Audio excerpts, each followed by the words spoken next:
The wind swept across the lonely plains of Wyoming, carrying the sound of creaking pines and the crunch of snow beneath a horse's hooves.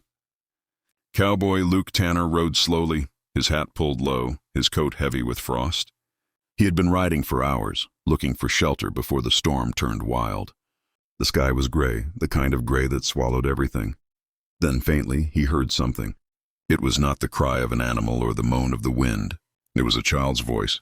"Please don't hurt me. I can't walk." Luke froze. His heart thumped hard inside his chest. He slid off his horse and listened again. The sound came from near a broken wagon half buried in snow by the edge of the trail. He ran toward it, boots sinking deep.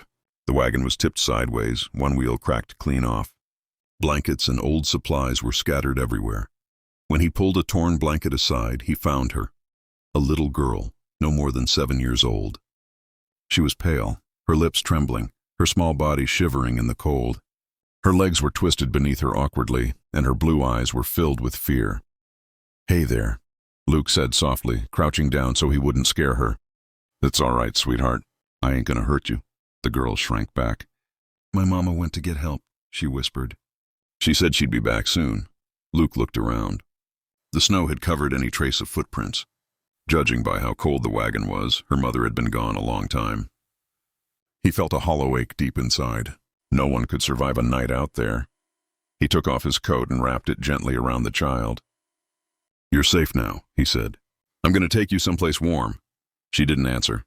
But when he lifted her into his arms, she clung to him, her tiny fingers clutching at his coat as though she was afraid he might disappear too.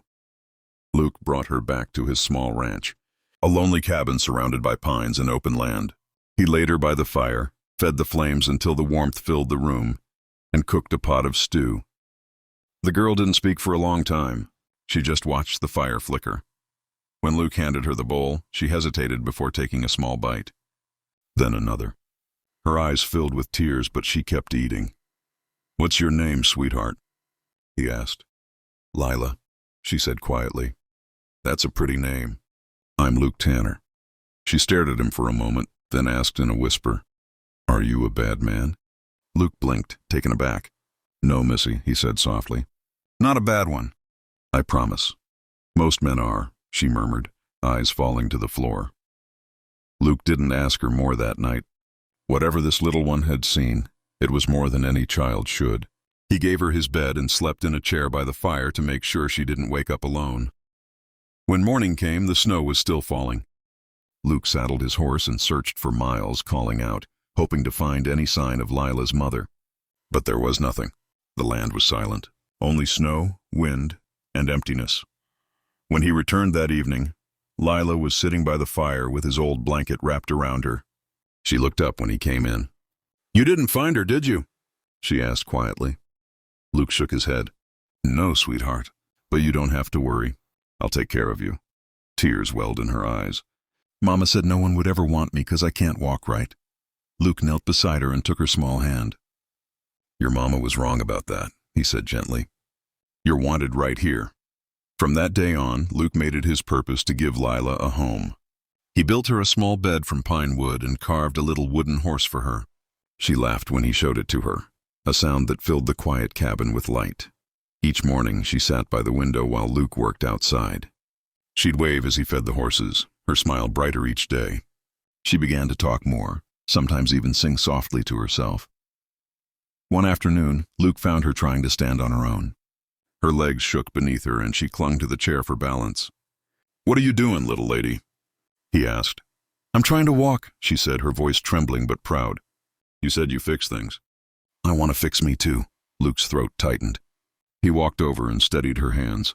"You don't need fixin', but if you want to try, I'll help you." Together, they practiced every day. She learned to balance on his hands, to take tiny steps. Sometimes she fell and cried, but she always tried again. Luke never let her see the tears in his own eyes. He'd just smile and say, "That's my brave girl." As spring came, Luke decided to take her into town for supplies. Folks stared when they saw the cowboy carrying a little girl with braces on her legs. Some whispered.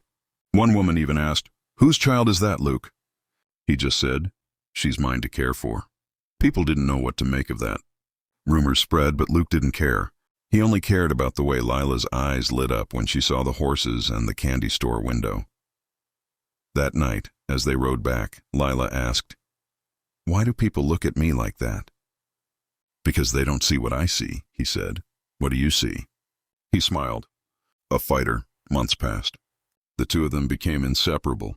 Lila learned to feed the chickens, to brush the horses, and even to help Luke cook supper. She still couldn't walk far, but she never stopped trying. Then one afternoon, while Luke was fixing the fence, he heard a terrible scream. He dropped everything and ran to the cabin. Lila was on the floor, her braces bent, tears streaming down her face. "I almost made it to the door," she cried. "I wanted to surprise you."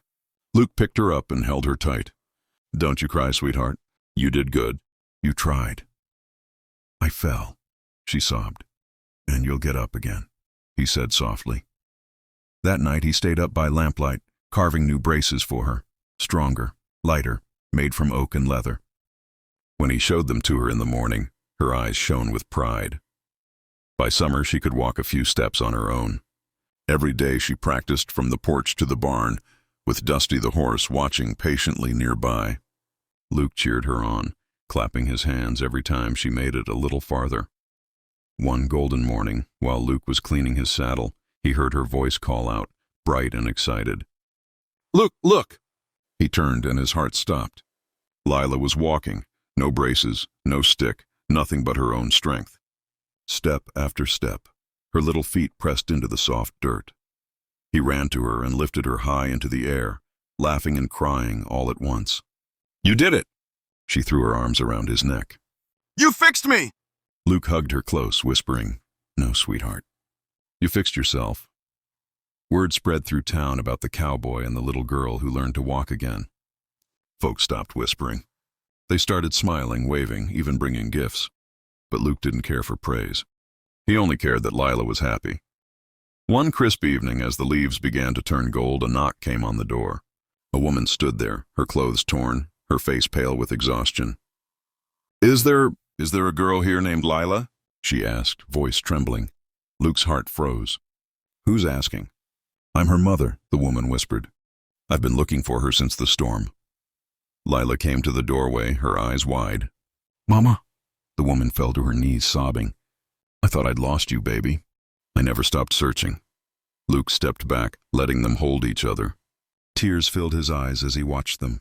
Later that night, when the woman told him her story, he learned she had been rescued by a trader and taken far away to recover before she could make the long journey back. "I owe you my child's life," she said. Luke shook his head. "You don't owe me a thing. She's family now." When the woman and Lila rode away a few days later, Luke stood on the porch watching them disappear down the trail. His heart ached, but it was a good kind of ache, the kind that comes from love that did what it was meant to do. Years passed. Luke grew older. He spent most of his days on the porch, watching the sun sink behind the hills. One summer afternoon, a young woman rode up to the gate. Her golden hair shone in the light, and her smile was the same one that used to brighten his cabin long ago. "Lila?" he whispered. She nodded, tears in her eyes. "I told Mama I had to come see you. I wanted to show you something." She stepped off her horse and walked, steady and graceful, right into his arms. Luke held her tight, his eyes glistening. "You did just fine, sweetheart." She smiled. "You were the first one who believed I could." That night, as they sat by the fire, she told him about her life, her husband, and the little clinic she'd opened to help children who couldn't walk. "I fixed them now," she said softly. "Like you fixed me." Luke smiled and closed his eyes, listening to her voice mingle with the crackle of the fire. The wind outside whispered through the pines, but this time it didn't sound lonely. And if anyone ever asked her what made her believe in kindness, Lila would smile and say, "Once, when I was a scared little girl who couldn't walk, a cowboy found me in the snow. He didn't hurt me. He healed me with love."